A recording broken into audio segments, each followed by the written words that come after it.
points. Okay, Hare Krishna. So we have been discussing Prithu Maharaj's story from chapter 14, King Vena's story, how King Vena was not the ideal king.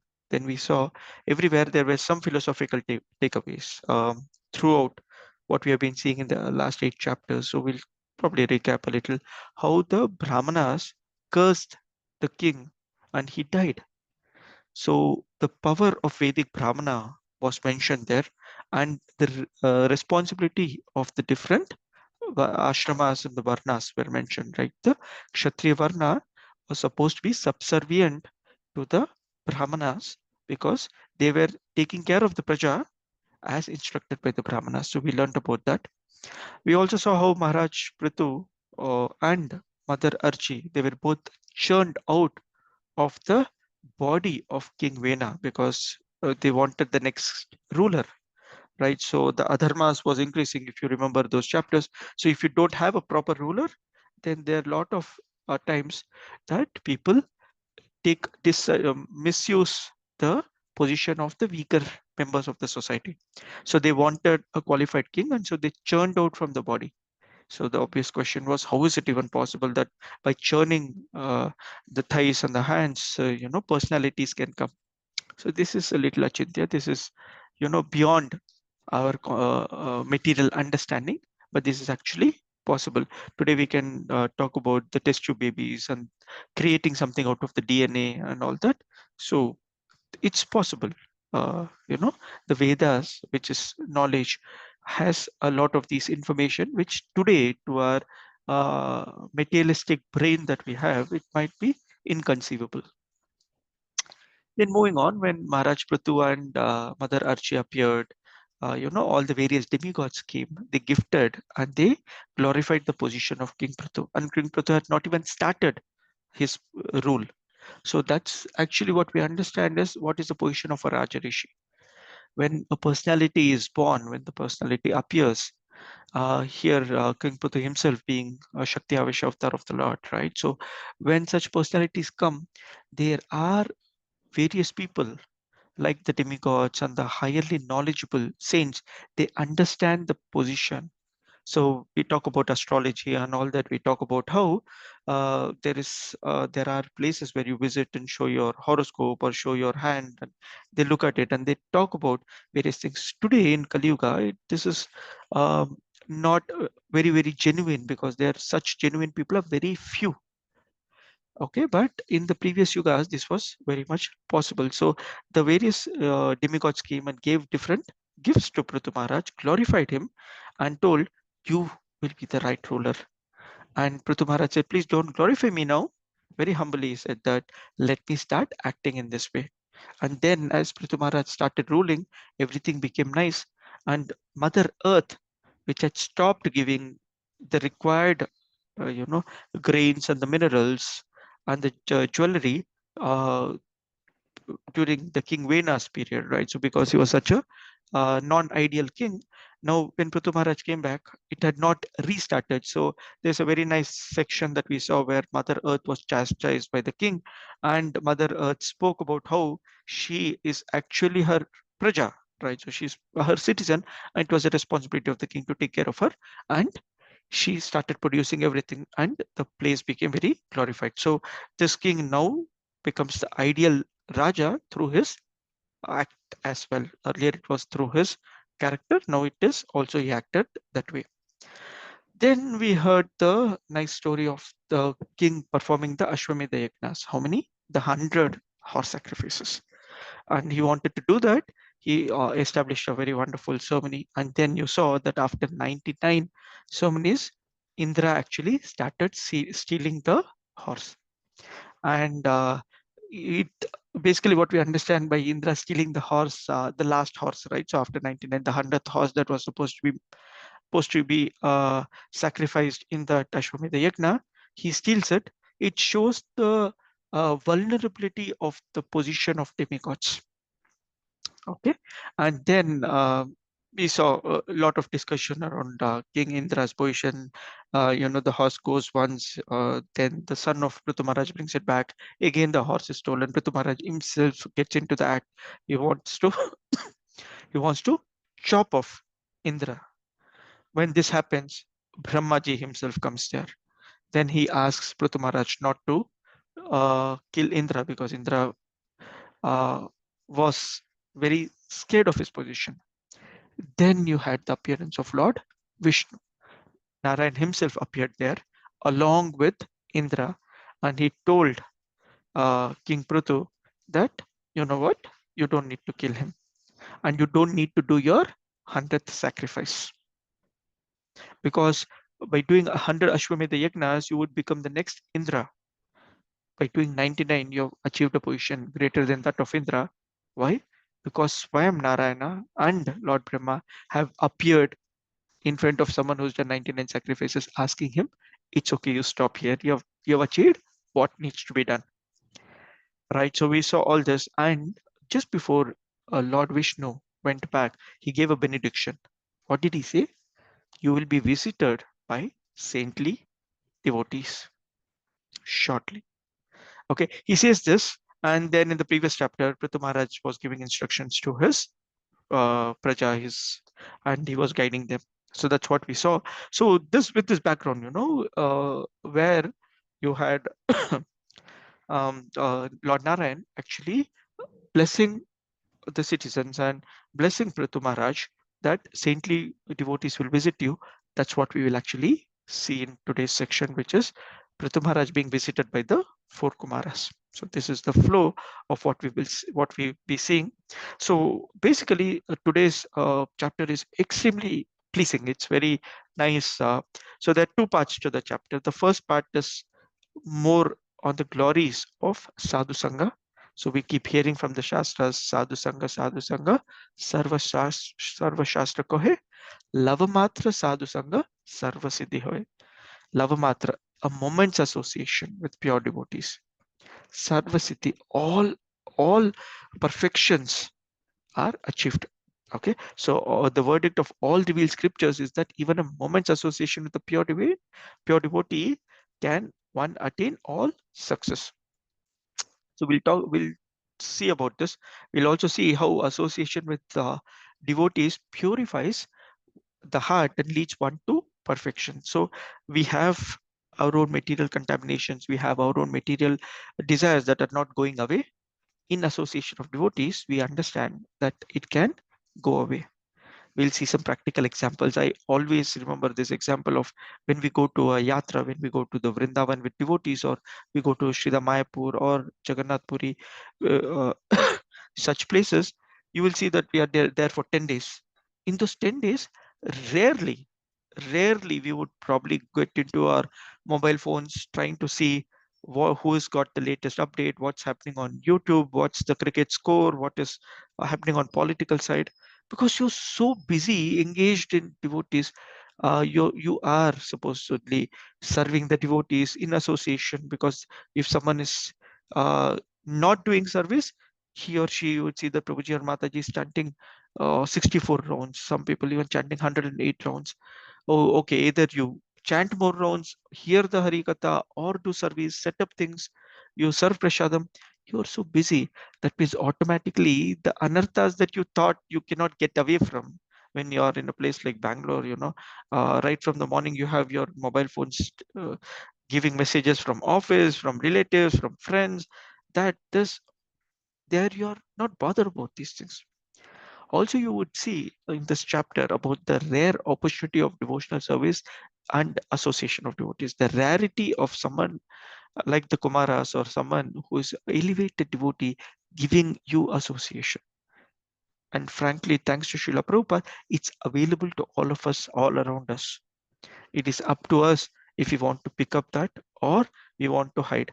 When we see, okay, there is a Maharaj visiting. So, for example, we have His Grace Sudama Prabhu from Chopati Temple who reached our temple last night, yesterday night around 11 o'clock. We met him in the car park.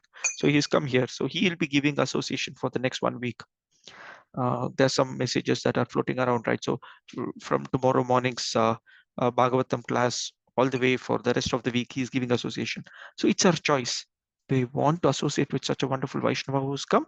Or do I want to hide myself saying that, oh, you know what, I'm busy in the lap of Maya, right? So that, even though the opportunity is very rare, according to what the Shastras say, Srila Prabhupada has made it very easy for us. We should probably take it up.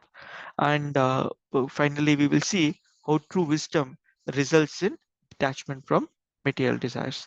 So we'll these three takeaways today.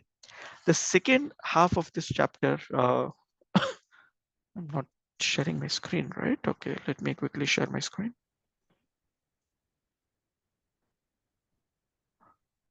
Okay, this is what I was talking about.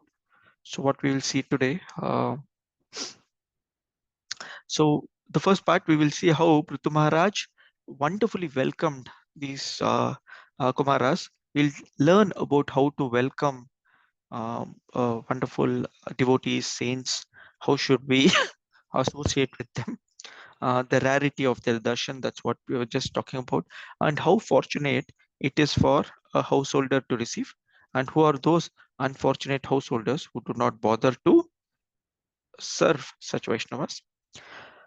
Then obviously, when you have association of devotees, it means that we want to ask them spiritually enlivening questions.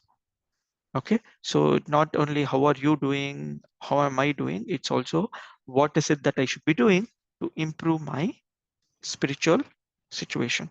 Okay, so Prithu Maharaj is going to ask a few questions from 12 to 15, and he's also going to talk about how these personalities, how the wonderful devotees are none other than the Lord himself who comes in these. So when we do the Guru Ashtakam prayers today morning, when we were doing our Mangalarti, just remembering how it says Sakshad Haritvena Samasta Shastra. So Sakshad Hari is coming as these wonderful personalities, as our spiritual masters. So we'll see a little bit of that. And then the Kumaras start replying back to Prithu Maharaj, glorifying his question. And they will try to cover till Shloka 25 if time permits. We'll see about the attachment to the Lord and detachment from bodily concept. What we will see in the next chapter, next part of this chapter, next week, is a lot to do with what we have already learned in Srimad Bhagavad Gita.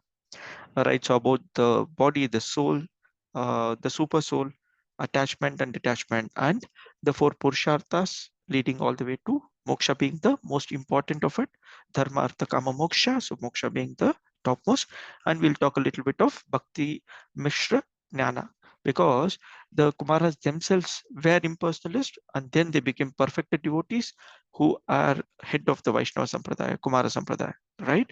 So how that happens, probably talk a little bit about it. So I'll move on. Rest of it we'll actually hear about it next time. Okay, so we'll read through the shlokas and the relevant purports.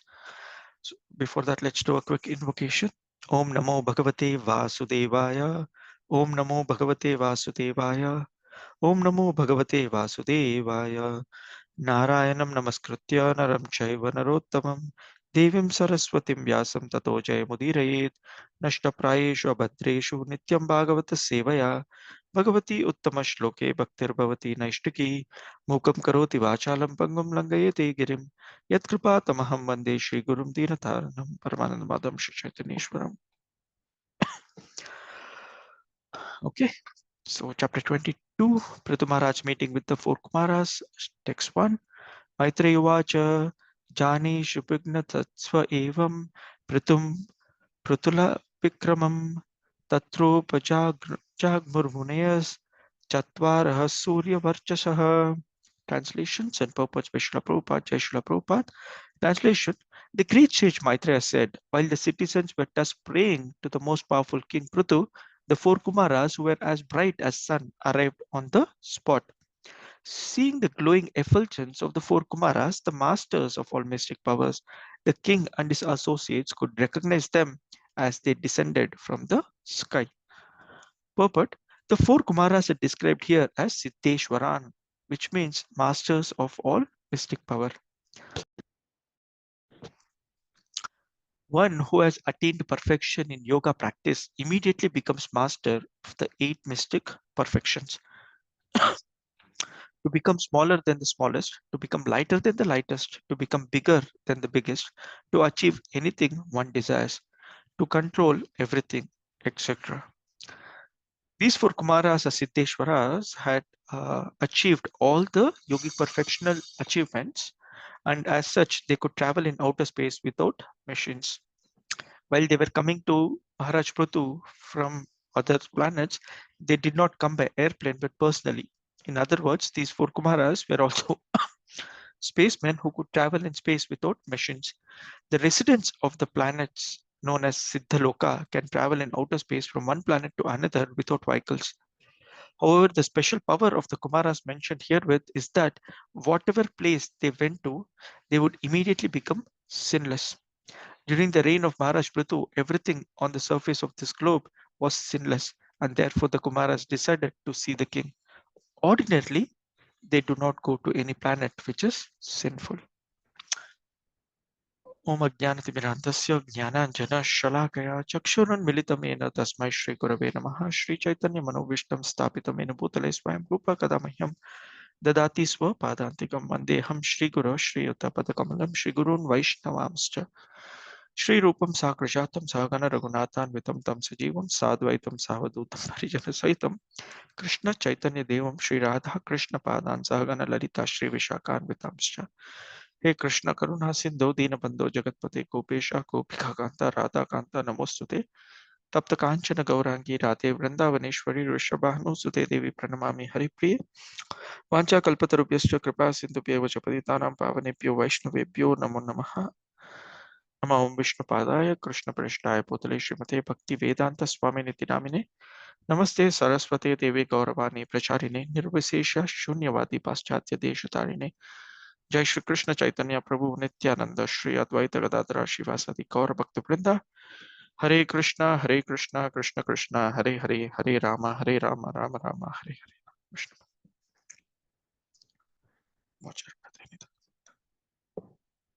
okay hare krishna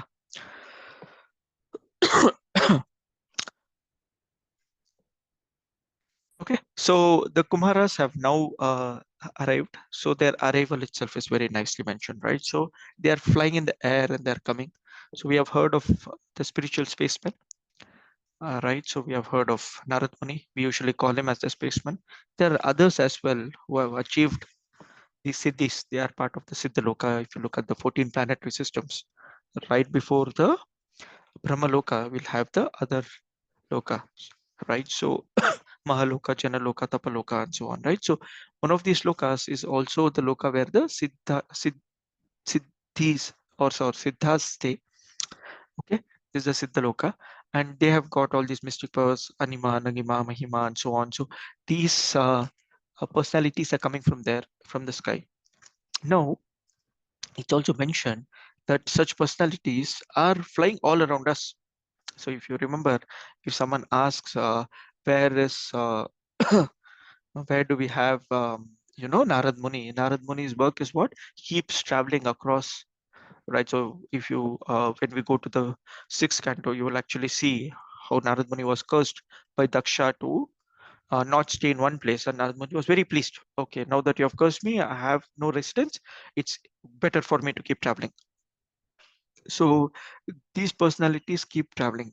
Ordinarily, we don't get to see them. They should have the vision to actually see these personalities. They are not part of your gross visibility that we have. So there are personalities who can see them.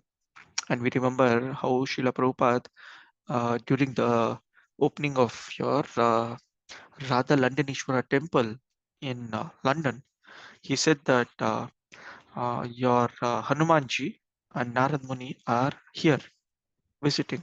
You guys are not able to see, but they are very happy with what you have set up, this wonderful temple.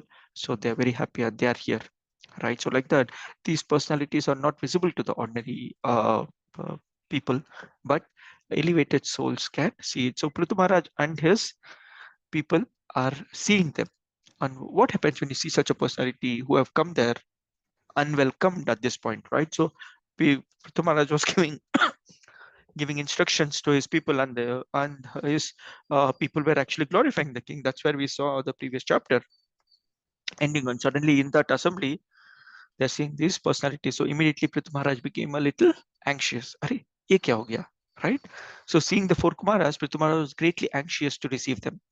Therefore, the king, with all his officers, very hastily got up, as anxiously as a conditioned soul whose senses are immediately attracted by the modes of material nature. The analogy here is so wonderful, right? So as soon as we get a WhatsApp message, right? So immediately we go into our mobile phone, right? So many times we are chanting in the morning, we are talking to someone, we are having a serious conversation. Still, when the mobile rings, we see. And similarly, someone says something. What was that? There's a plane crash. Sorry for that example, but I was at office doing some work, and suddenly I saw a lot of people getting up and going near. We have this breakout area in the office where you have a TV. So everyone wanted to go there, wanted to know what's happened live telecast. So a conditioned soul, as soon as he sees something material where he wants his attention, he immediately goes there. Similarly, as soon as Prithu Maharaj, his anxiety increased, but not as a conditioned soul, but such wonderful personalities, that happiness shows up. So all he and his officers, immediately reacted to it. And Srila Prabhupada mentions in the purport, birds of a feather flock together. In this world, everyone is attracted by a person of the same category. A drunkard is attracted by a person who is also a drunkard. Similarly, a saintly person is attracted by other saintly persons. Prithu Maharaj was in the topmost position in spiritual advancement, and as such, he was attracted by the Kumaras who were of the same category. It is said, therefore, that a man is known by his company. Right? So you understand why Prithu Maharaj reacted that way, right? So he was so happy to see such personality. So it is, who are we attracted to? So everywhere, I think we need to put ourselves to see what are these philosophical points, especially from Srila Prabhupada's purport. How does it apply to me? Am I happy in the association of devotees, or I try to shy away from the devotees? So when we started our Krishna consciousness, talking about 2009-10, by 11 we started regularly visiting the temple, and my wife was relatively new. She had picked up a little later. By 2010-11, she started getting attracted. So when we would visit our old Jagannath temple, she would look for a corner where no one will come and talk to her. She will avoid some devotees, because they will ask how many rounds are you chanting? Are you eating only prashadam? Are you offering water to Tulsi Maharani? And we were not doing all that yet. We were still early days. She was not doing enough rounds. Whenever she would say, I'm doing 2 rounds, 4 rounds, they would say, why not 16? You should make it 16. And she would always find an excuse or a reason not to talk to such people who are going to us. So devotees are genuinely concerned for us. Okay, what we learned now, she does the same thing, or we do the same thing when we visit new people, saying, are you chanting? Are you able to have prashadam? Are you able to do so and so? Are you able to attend programs? We also have to do, right? So all of us here, it's a responsibility to Srila Prabhupada. So instead of trying to shy away or avoid devotees, we should make it a point that we try to get more and more association. And we are known by the association that we keep. And devotee association definitely does not mean you gather together, do kitty party, you do talk about others, you gossip. That's prajalpa. That's not the idea. In devotee association also, if you're doing the same thing, then what's the point? You're still in samsara.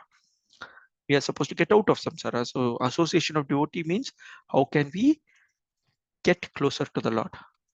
That's what we should be our Cool. Okay, so nice point there from Srila Prabhupada. So we'll move on. When the great sages accepted their reception according to the instructions of the Shastras and finally took their seats offered by the king, influenced by the glories of the sages, immediately bowed down. Thus he worshipped the four sages. So all of us have heard of these Kumaras from the first canto, second canto itself, where we spoke about these Kumaras actually visiting the Vaikuntha Loka, the cursing of Jaya and Vijaya and all that, right? So we have seen them. So Srila Prabhupada establishes their position. Lord Narayana himself mentioned that wonderful devotees are going to visit you. Who are they? Right? So we we should know this. So let me quickly summarize. There are four Vaishnava Sampradayas. The Brahma Sampradaya is the Shri Sampradaya, Kumar Sampradaya, and the Rudra Sampradaya. Like the name says, Brahma Sampradaya, Lord Brahmaji, through Lord Brahma that we go. We are in the Brahma Madhva Gaudiya Sampradaya. That's a Sampradaya that we are part of, where we have Madhavendra Puri representing the Gaudiyas, Madhvacharya representing the Madhva Sampradaya, and Lord Brahma himself, the head of the Sampradaya. So that's Brahma Madhva Gaudiya Sampradaya. Then we had Sri Sampradaya through Lakshmi Devi that you go, very popular in South India. Sripad Ramanujacharya, that's a Sampradaya. Then Kumara Sampradaya, Nimbarakacharya, you go through Kumara, and the Rudra Sampradaya, Vishnu Sharma. So is the Acharya. Rudra is Lord Shiva Sampradaya, and Kumaras are these four Kumaras. So the Kumaras themselves have a Vaishnava Sampradaya through which you actually go back. And like I just mentioned in the beginning, Srila Vishnu Chakravarti Thakura mentions Sakshadharit in Samasta Shastra. Your spiritual master or the Parampara Acharya should be respected exactly like the Supreme Personality of Godhead, Sakshadhari. Okay, that's how you should treat a spiritual master. A spiritual master is not only your Diksha Guru, he is also your Shiksha Guru.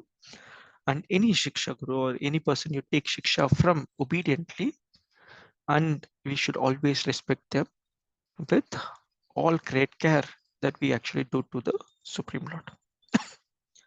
We should remember this. So as soon as the Kumaras came, right? So according to the Vedic instructions, he was welcomed. They were welcomed. They were seated. And what do we offer? That's what we'll see next. After this, the king took the water which had washed the lotus feet of the Kumaras and sprinkled it over his hair. By such respectful action, the king, as an exemplary personality, showed how to receive a spiritually advanced personality. So what does he do here? King Prithu welcomes them, seats them.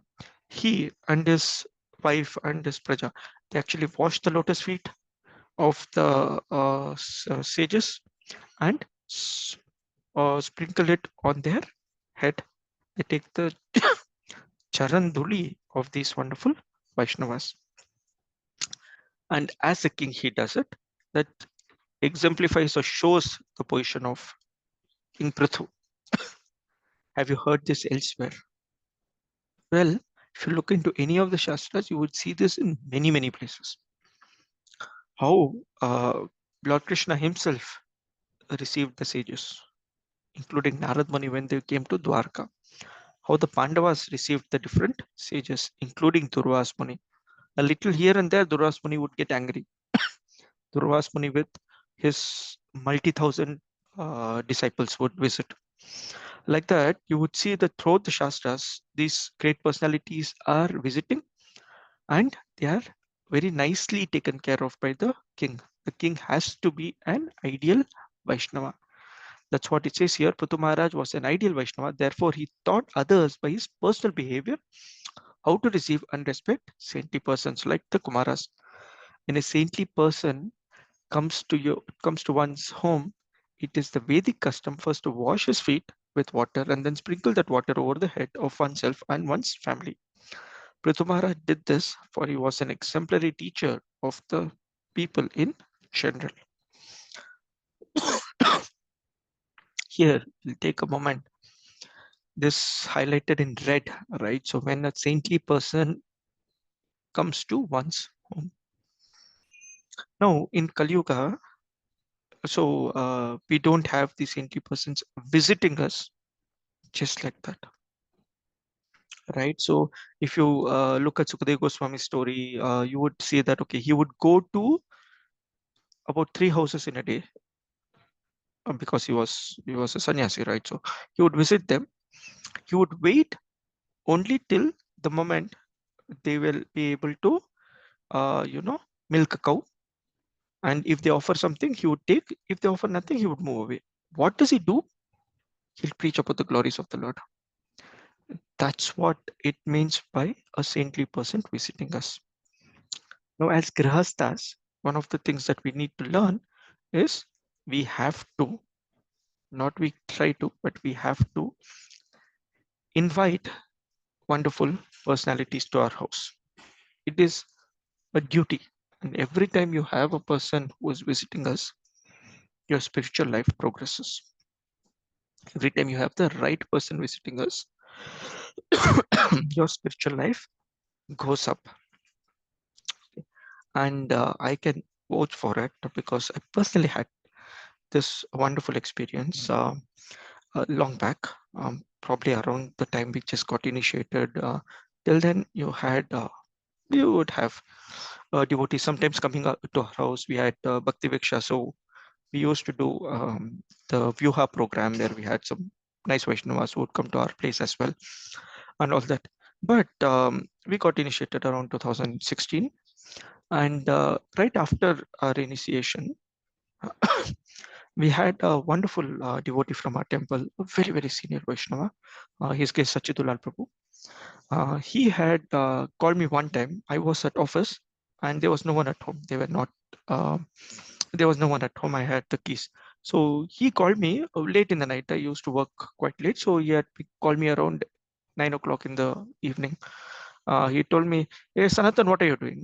I said, "Prabhu, I'm at office." Okay. He said, "I just came for some program in Kormangla and I'm heading back home. On the way, I thought if you're there, I will catch up with you."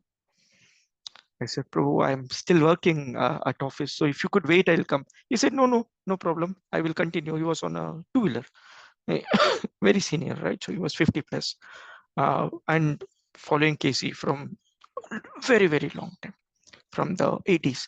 So he said, "No, no, I'm leaving." I said, "Okay, fine." Then, suddenly something said, "No, no, it's not fair. He's come so close. Let me visit him. Let me at least catch up with him for a few minutes." So I gave him a call back and he's like, "I'm actually heading towards Indranagar. There is this hotel called Srinathji. I'm going there. I want to pick up something." So I used to work in Bagmane Tech Park. It's very close to this place. Immediately I said, "Okay, laptop shut down," rushed to this hotel Srinathji. He was there and he came. He smiled and said, "I thought when you called me second time you would come." I said, "Please come home." It was almost 9:30, close to 10. He's like, "Oh, no, it's okay." I said, "There's no one home. And I'm a very bad cook. I did not cook anything. I did not have plan for dinner. So please come home, take some water at least." He said, "I've already had my dinner, but because you're calling, I'll come." So he came home and gave him some water. Some 15-20 minutes he stayed.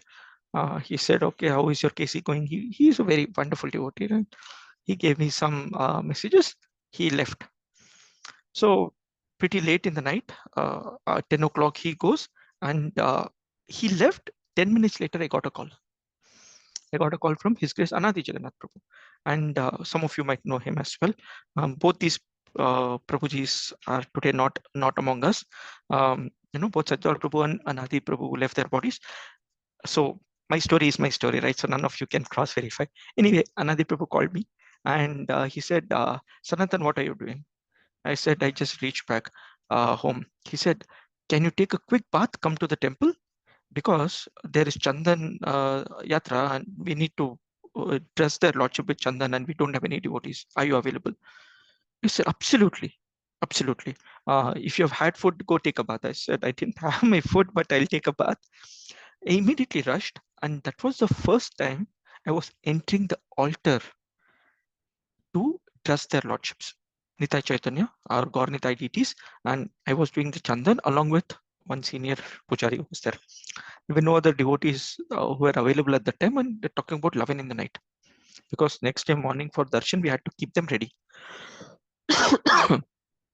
And I remember back that there was this 15-20 minute of association of a very wonderful Vaishnava who visited our house, and suddenly there was a spiritual elevation that was visible. Not every time it's visible, right? So such things happens when saintly persons visit your house and you really are interested in their visit. It's not a custom, right? So, oh, he's coming, so I will take care. Or just because he's coming, I have to take care, right? So our mood really matters, and the Vaishnavas carry a lot of mercy. So they come with a lot of mercy. It is up to us as to how much we can catch. Okay, we'll move on. We'll go a little faster from here. The four great sages were elder to Lord Shiva, and when they were seated on the golden throne, they appeared just like fire blazing on an altar. Maharaj Prathu, out of his great gentleness and respect to them, began to speak with great restraint as follows. So you know the background. So these four Kumaras as a son of Brahma. After Narad Muni became a saint, the Kumaras were born, and Brahmaji expected them to increase the progeny, but Narad Muni preached and sent them away. So they decided to be. Basically, Brahmaji gave them all the knowledge. When you have all the knowledge, the conclusion is obviously serve the lotus feet of the Lord. Why would they be interested in anything on the material side, right? So that was the position of these wonderful personalities. They remained as boys since then, Naishtik Brahmacharis. So Prithu Maharaj is now speaking to them. Obviously, when you speak to such personalities, first thing is you glorify them, and then you put forward your questions. Prithuruvacha aho acharitam kim me mangalam mangalayanaha anaha yasya yasya vo darshanam hi asid durdarshanam cha yogibihi. King Prithu spoke, "My dear great sages, auspiciousness personified, it is very difficult to even the mystic yogis to see you. Indeed, you are very rarely seen. I do not know what kind of pious activity I performed for you to grace me by appearing before me without difficulty." You have heard of Agnata Sukriti, right? When something uncommon happens. I just mentioned that story. I don't know what Sukruti have done that I've got the blessing of actually having darshan of the Lord in the altar or serving the Lord in the altar. And I don't know what I did. That devotee who visited me, that itself is such a wonderful position. That's what Prithu Maharaj is also saying. So Prithu Maharaj is being very humble here, saying that what this, something like this, I don't know how it happened. Okay. There's a lot of instructions from Srila Prabhupada's purport. I would request devotees to please go back and read them. So Prithu Maharaj saying this, Prithu Maharaj being a Shakti-Avesh avatar, being all knowledgeable, saying this is a great sign of humility on the part of King Prithu, whose life was so full of pious activities that even Lord Vishnu came to see him and predicted that the Kumaras would also come, right? So we know the background story, like so Narayan visited him, Vishnu visited him, and said that the Kumaras are going to come. So not the Prithu Maharaj did not know, it was just his humility that shows up here when he is glorifying. Any person upon whom the Brahmanas and the Vaishnavas are pleased can achieve anything which is very rare to obtain in this world as well as after death. Not only that, but one who receives the favor of auspicious Lord Shiva and Lord Vishnu who accompany the Brahmanas and the Vaishnavas. Okay. So this shloka is very nice. So from your Brahma Samhita, it says Premanjana Churita Bhakti Vilochanena Santa Sadeva Hrudayeshu Vilokayanti. Yam Shama Sundara Pachinta Gunaswarupam Govindamadi Purusham Tamabajan. Santa Sadeva Hrudayeshu Vilokayanti. These Santas, these saints, Sadeva Hrudayeshu, what do they have in their heart? They have the Lord. The Lord is within their heart and they carry him everywhere. So when they are coming, You know, it's such a wonderful position, right? So when these Vaishnavas are visiting us, the Lord in their heart is actually coming towards us. Therefore, Brahmanas and Vaishnavas are carriers of Vishnu. Wherever they go, Lord Vishnu, Lord Shiva, or the devotees of the Vishnu are all carried. The four Kumaras are Brahmanas and they visited the place of Maharaj Prithu. Naturally, Lord Vishnu and his devotees are also present. Vishnu Chakravarti Thakura, again in your Guru Ashtakam says, Yasya Prasadat Bhagavad Prasado, Yasya Prasadat Nagatir, Yasya Aprasadat Nagatir Kotopi, right? So, Yasya Prasadat, by whose mercy even the Lord is pleased. Okay, and if you displease a person like this, then spiritual life goes for a toss. Who is that person? It's your spiritual master. Vande Guru Shri Charanarabindam. Okay, Prithu Maharaj continued. Although you're traveling in all planetary systems, people cannot know you, just as they cannot know the super soul. Although he's within everyone's heart as the witness of everything, even Lord Brahma and Lord Shiva cannot understand the super soul. Right? So these personalities are everywhere. Muhyanti yat Surya, great demigods, you know, they themselves are bewildered when the Lord is coming, or when the Lord comes through these Vaishnavas. Okay, so the conclusion is that the Supreme Personality of Godhead is situated in everyone's heart and is pure devotees. The Vaishnavas are also traveling all over the world, but those who are under the modes of material nature cannot understand the form of the Supreme Lord, the source of this cosmic manifestation, or the Vaishnavas. So as long as we have a covering of this Maya, we'll not be able to clearly see or glorify the Vaishnavas. Very important that we need to purify or keep purifying our senses. And now when we chant, we are purifying, and when we do anartha activities, we are contaminating. So these go hand in hand. So it's important that we keep purifying. A person who is not very rich and is attached to family life becomes highly glorified when saintly persons are present in his home. The master and servants who are engaged in offering the exalted visitors water, a sitting place, and paraphernalia for reception are glorified, and the home itself is also glorified. So now the instruction starts coming for us, right? So how Prithu Maharaj is glorifying them here, saying that, oh my dear saints, you are visiting me, I am a Grihastha, you visiting me makes my place all auspicious. So rich or poor people who cannot even afford to do that, right? So cannot even afford to take care of others, how do they behave? There's some nice instructions, we'll talk about it. In conclusion, the conclusion is that if a saintly person goes to the house of even an unimportant person, such a person becomes glorious by his blessings. It is therefore the Vedic system that the householder invite a saintly person in his home to receive his blessings. This system is still current in India, and therefore saintly persons, wherever they go, are hosted by the householders, who in turn get an opportunity to receive transcendental knowledge. Right? So, is instruction for us. Right? So, we should look for opportunities to invite saintly personalities to our house, to take their association, to take their blessings, and to serve them nicely. Most important is serve them nicely. Right? So, there's a small story here. We can look at it. I'm hoping all of you know that Hanumanji is a wonderful singer, right? So Hanumanji, one time Narad Muni was flying around and he heard Hanumanji was singing on top of a rocky place near his house, Hanumanji's house. So Narad Muni saw the wonderful sweet song that was coming in, glorifying the Lord. So he came to that place and he told Hanumanji, oh, they, respected each other. Hanumanji welcomed the sannyasi and so on.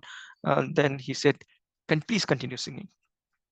So what Narad Muni always has a veena, right? So he kept his veena down and Hanumanji is singing, Narad Muni is relishing. And they were sitting on a rock and the rock started melting and the veena got stuck in the rock, just starts getting into the rock. And Hanumanji stopped singing and the rock hardened itself. Now the veena cannot be taken out. And Narad Muni is saying that, hey, please continue singing so the rock will start melting. I'll take out my veena. Hanumanji says, no. Narad Muni says, please, you've been doing such a nice job. Why are you stopping? Hanumanji says, you catch me, I will sing for you. And he starts running. Hanumanji being Hanumanji, he starts running. Narad Muni follows him. Hanumanji enters his house.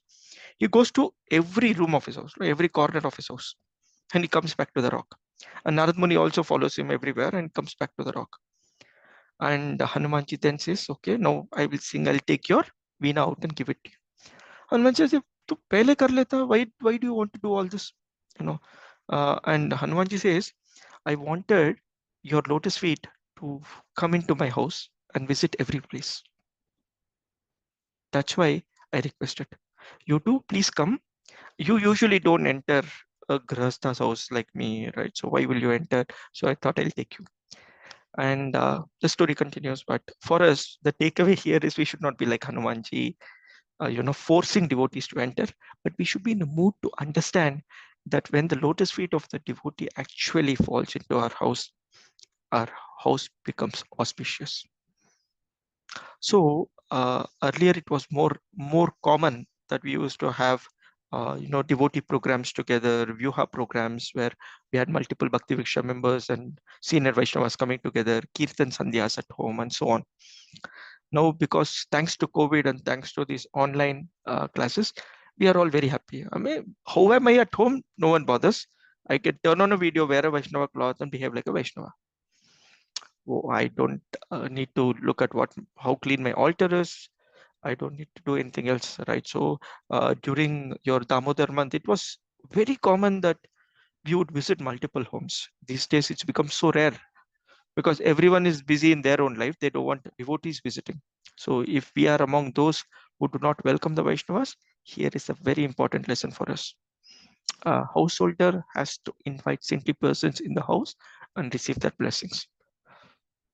It is the Vedic system and we are supposed to do that. So it is left to us if you're doing it or not, or how quickly we can do this. And there are various instructions that Srila Prabhupada gives.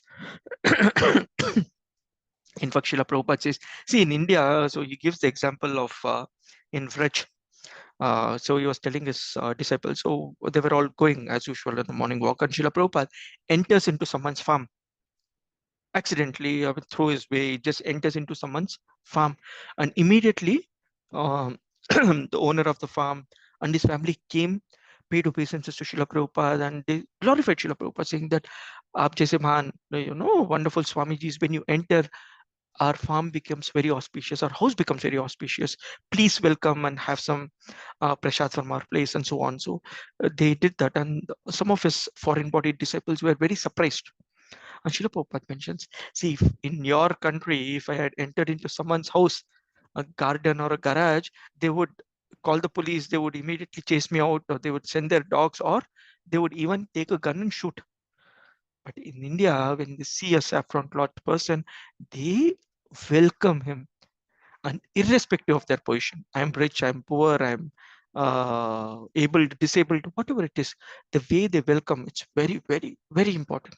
I told about Durvas Muni and the 60,000 disciples, right? So they would probably get angry, but the householder never stops inviting them. Whatever best possible by the householder, they give at least a glass of water, at least sweet words. Please read this purport. I will not read through it. At least a welcome and a straw mat, even if I cannot afford water. So very important lesson that we actually invite the Vaishnavas home. If not, on the contrary, even though full of all opulence and material prosperity, any householder's house where the devotees of the Lord are never allowed to come in, and where there is no water for washing their feet, is to be considered a tree in which all venomous serpents live. So I'm not saying that. It's there in Srimad Bhagavatam. It glorifies the person who invites a Vaishnava, and it condemns a person and a house, saying that it's like venomous serpent's house if they do not invite a Vaishnava. It's very important. There's why? So we just saw the Vaishnavas carry the Lord in their hearts, right? Tirthi Kurvanti Tirthani. Wherever the Vaishnava goes, immediately that place becomes a Tirtha, a pilgrimage. And when you start inviting, no, automatically, I keep telling this to my wife, no, whenever we invite Vaishnavas, automatically that day, our altar is a lot cleaner, fresh flowers are there, our Mridangam is out of the package. You have some lamps ready for the Vaishnavas to offer. You automatically start doing things for the Lord. Otherwise, you're very busy, very busy. This is the one that I was telling, Srila Prabhupada mentions how trespassers are not allowed in the foreign land, but here it is so wonderful. Okay. Okay, Swagatam Yo Dvija Shrestha. This is a very nice shloka, shloka 12. Maharaj Prathu offered his welcome to the four Kumaras, addressing them as the best of Brahmanas. He welcomed them, saying, from the beginning of your birth, you strictly observed the vows of celibacy, and although you are experienced in the path of liberation, you are keeping yourself just as small children. Bala eva brihanticha. Right? So he is welcoming the Dvija Shrestha. Shrestha means topmost. The Dvija are the Brahmanas, the best of the Brahmanas. You are welcome. And you are, so we all know that the Kumaras live like the 5-year-old kids in the Bala stage. Why? Because if they grow, then material desires will all come. So they continue to look like that. Because of which, Jaya and Vijaya got confused as well. Okay. So everyone should offer respect to the Vaishnava without considering his source of birth. Okay, Vaishnavas are not looked at from which place you are, which birth you are. And Srila Prabhupada wrote this very, very clearly, saying that in future you'll have so many Vaishnavas who are non-Indian born, right? So foreign bodied, according to us, but they are such glorious personalities. No one should consider Vaishnava in terms of his birth. The Vaishnava is always the best of Brahmanas, and as such, one should offer respects to the Vaishnavas not only as a Brahmana but as the best of the Brahmanas. Okay, Prithu Maharaj inquired from the sages about persons entangled in this dangerous material existence because of their pious actions. Sorry. Could such persons whom sorry, my system is jumping for some reason. Okay. Could such persons whose only aim is sense gratification be blessed with any good fortune? Okay. So now the questions for us start coming. I have so many material desires, looking for sense gratification. What should we do to get out of this dangerous material existence? So Prithu Maharaj is not only asking for himself, but he's asking for all of us. Grihastha's life is inauspicious because Grihastha means he is conscious of sense gratification. And here we have Padam Padam Yat Vipadami Tesham. It's at every step there is danger. Okay, so in such a dangerous, inauspicious place, is there any possibility for their auspicious spiritual life? Grihasthas, is there anything that we can do to make our life auspicious? Prithu Maharaj continued, my dear says, there is no need to ask about your good and bad fortune because you are always absorbed in the spiritual bliss. The mental concoction of auspicious and inauspicious does not exist in you. Okay, such personalities, usually you don't need to inquire about how things are going, is everything good, bad, fortunate, unfortunate. Serve them nicely because they are already beyond the modes of material nature. So very nicely it's put in the purport, by material association we lose our spiritual consciousness. Consequently, there's a question of auspicious and inauspiciousness. But for Atmaramas or the self-realized personalities, there's no such question. They have transcended material situation, right? The Atmaramas are gradually making progress in spiritual bliss, come to the platform as association of the Supreme Personality of God, that is the perfection of life. Prithu Maharaj is asking about auspiciousness not for the sake of the Kumaras, but for his own sake and for the sake of his own people. Why? Because these people are Suhudho Sarvabhutaram. You have heard in Bhagavad Gita. Suhudha means, here also it says, Suhudho was tapasvinam. So only friends for persons who are blazing in the fire of material existence. I'm completely assured that personalities like you are the only friends for persons who are blazing in the fire of material existence. I therefore ask you how in this material world we can very soon achieve the ultimate goal of life. So if you remember the story of Mridari, the hunter, just one visit by Narad Muni, he was in material fire, suffering from killing so many animals. One visit by Narad Muni, one uh, association of devotee, Lavamatra Sadhu Sangha, and he became the best of devotees. That Hunter Mrigari became the best of devotees. Like that, for personalities who are struggling, because these people are very, very friendly. These people, as in the Vaishnavas, have the mood of carrying the Lord everywhere and well-wisher of every being. And who better example than Srila Prabhupada himself, right? So his only purpose was, I will make all of them devotee. And he's made so many wonderful, wonderful Vaishnavas. And it's our opportunity, right? So we should also look at it. Not only that I take association, I should also give association. What does that mean? I should improve my quality so that I'm able to give association. When I'm talking to people, outside people, new people, I'm not talking materialistic stuff. I'm connecting everything back to Krishna. Good, bad, everything is Krishna for me, right? So what are we carrying? Golokera Premadana, Harinama Sankirtana. Narottam Das Thakur says that the topmost wealth, Golokera Prema Dhana, the topmost wealth of Goloka is Prema. And how is that coming down? The name of Harinama, Harinama Sankirtana. If one wants to get rid of the materialistic situations, sufferings of material pain, all he has to do is associate with saintly person, pure devotees, and chant the Mahamantra. Hare Krishna, Krishna Krishna, Hare Hare, Hare Rama, Rama Rama, Hare Hare. That's the only auspicious way for materialistic persons. The Supreme Personality of God is always anxious to elevate the living entities who are his part and parcel, and for their special benefit, the Lord travels all over the world in the form of self-realized persons like you. Siddharupi, right? So there is this wonderful, yeah, okay. So actually, this Sakshatharitva we have seen, basically these great personalities, Srila Prabhupada mentions in the purport, are nothing but the representatives of the Supreme Lord. The Supreme Lord himself wants to come and take the conditioned souls back, and he comes as the spiritual master. He empowers the spirit. Such great personalities such as spiritual master for the benefit of people in general. Lord Narayan himself comes or himself sends these people. Okay, so as such, a spiritual master who's preaching the glories of Narayana should be accepted as Narayana and be given all respects due him.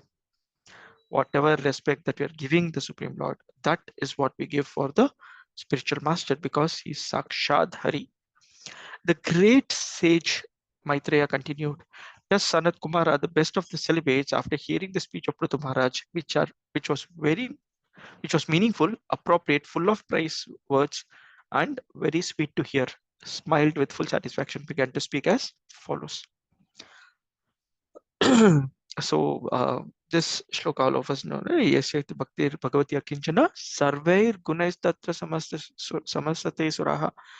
Okay, when you have Akinchana for material benefits, right? So you are full of spiritual, there's no material hankering at all. Unflinching devotional service automatically is there. Then in such a person, Sarvair Gunais, all good qualities manifest. So look at the qualities that we have. Wherever we have anarthas, we do better service, we come closer to the Lord. Those anarthas will go away and more nice qualities will come. And you will see that in the beginning of our spiritual life, we have a lot of fire. And as we progress, we become little stagnant. So devotees should keep introspecting if I'm progressing or not progressing. Sanat Kumar Vacha, Sadhu Prishta Maharaja Sarvabhuta Hitatmana Bhavata Vidusa Chapi Sadhu Namatir Idrishi. Sanat Kumar said, my dear King Prutu, I'm very nicely questioned by you. Such questions are beneficial for all living entities, especially because they are raised by you, who are always thinking of the good for others. Although you know everything, you ask such questions because that is the behavior of saintly persons. Such intelligence is befitting your position. It could be, Vidura asking questions in Srimad Bhagavatam, or in fact Arjuna asking Lord Krishna. It's not only for their benefit, it's for the benefit of everyone else. That's what Prithu Maharaj is also doing here. This example you can quote anywhere. Therefore, sometimes great personalities put themselves in that position and inquire from a higher authority because they are always thinking of the benefit of others.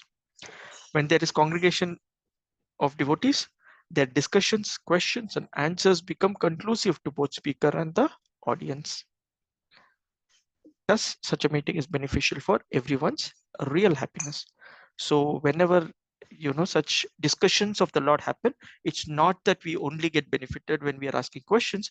The person who is speaking, or the person who is being inquired, when he talks about the Lord, he himself is getting benefited, and also it's benefiting everyone else.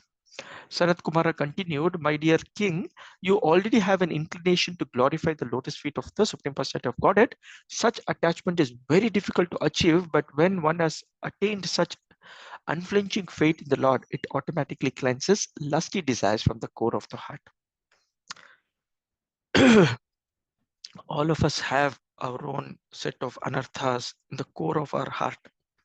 So many times they pop out only when we are put into that kind of a stressful situation. Otherwise, they are very, you feel that you have overcome anger, you have overcome, lusty desires and so on, unless they are triggered, you know.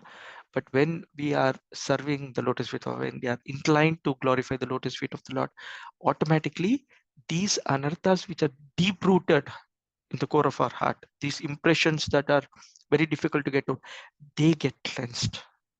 They get cleansed.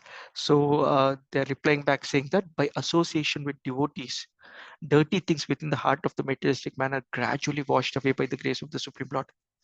As a silver becomes shiny by being polished, the heart of a materialistic person is cleansed by cleansed of lusty desires by the good association of devotees.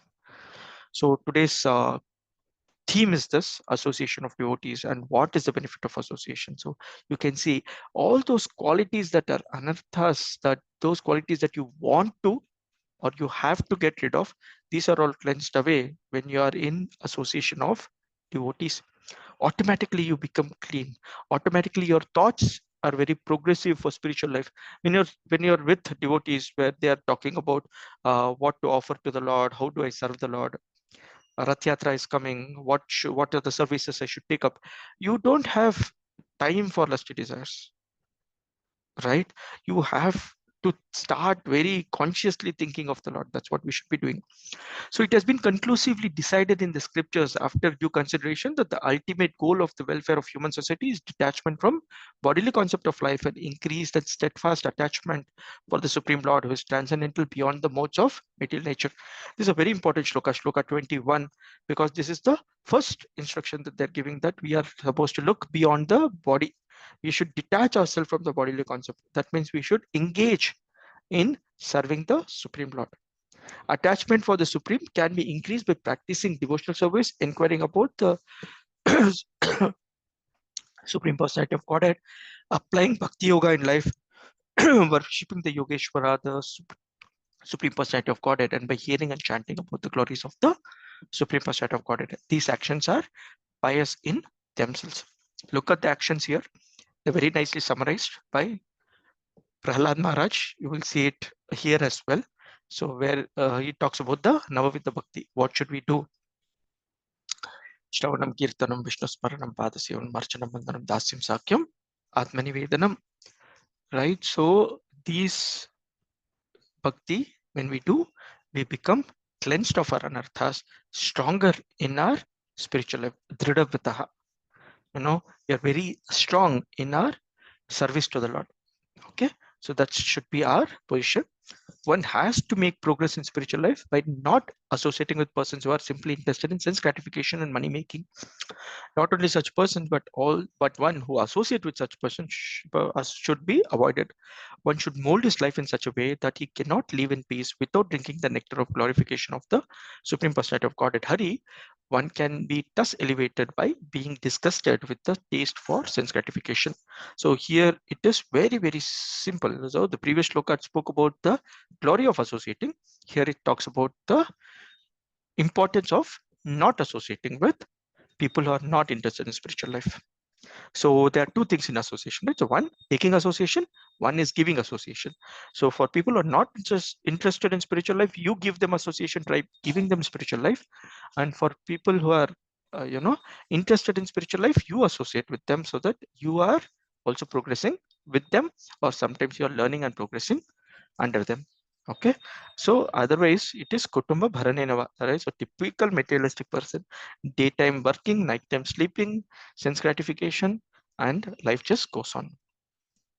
A candidate for spiritual advancement must be non-violent, must follow in the footsteps of great acharyas, must always remember the nectar of the pastimes of the Supreme Personality of Godhead, must follow the regulative principles without material desires, and while following the regulative principles should not blaspheme others.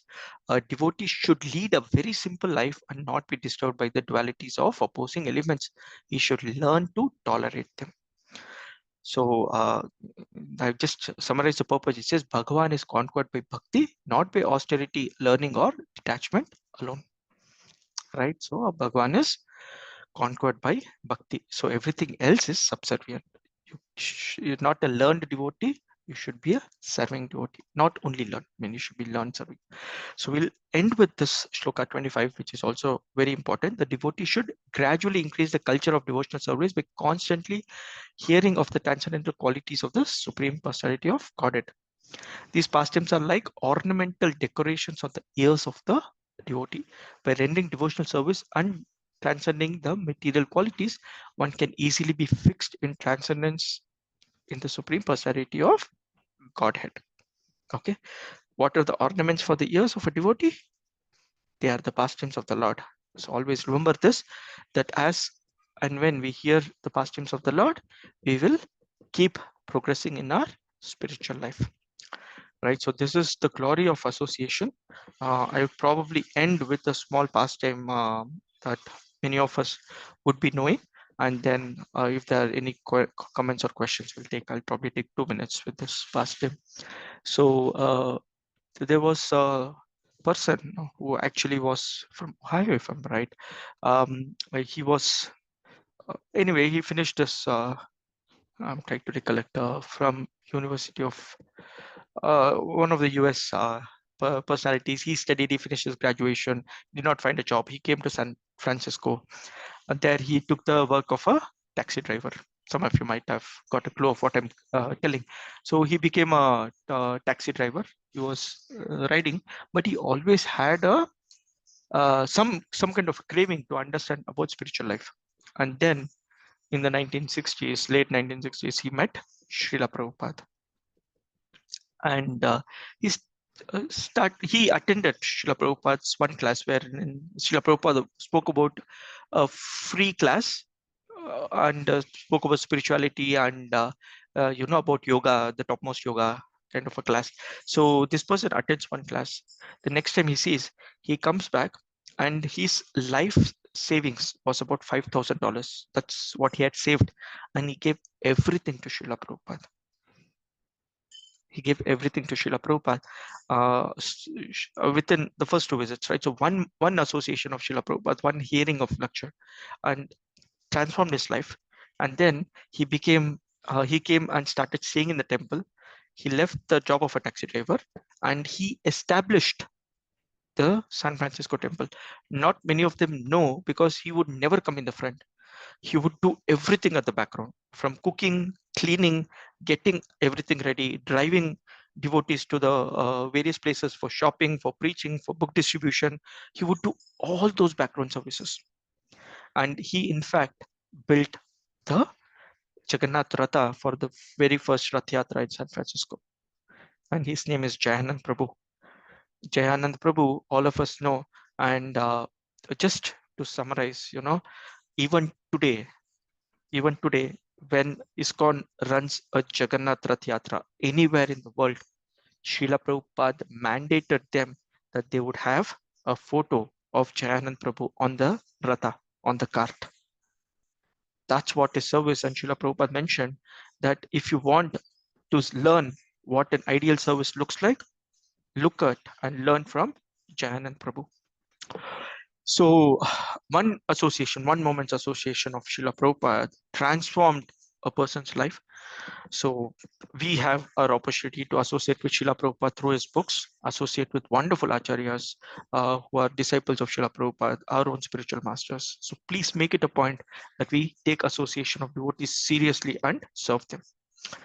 Okay, it's almost time. I'll stop here. If there are any questions or comments, you're welcome.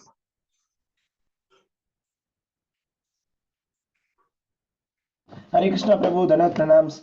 Hare Krishna, Dandavat Pranam. Very wonderful class, Prabhuji. I was very inspired by hearing all the stories that you shared. Thank you so much. Hare Krishna. Thank you so much, Prabhu. Hare Krishna Prabhu, Dandavat Pranam. Dandavat Surya Prabhu. Tell me, Prabhu. Thank you very much for the session, Prabhu. It's a wonderful session. Thank you so much. Learn many things. Thank And you it's so much. It's motivating in all the aspects to be in conscious. Thank you very much, Prabhu. I'm hoping all of you also visit me sometime at our house. Our house is Jagannath Temple. We stay right behind. So if you're coming here, please do bless us by visiting us. Thank you all for joining in today's session. Sure, Prabhu. Thank you very much, Prabhu. Thank you. Thank you, Hare Prabhu. Krishna Pranam. Dandavat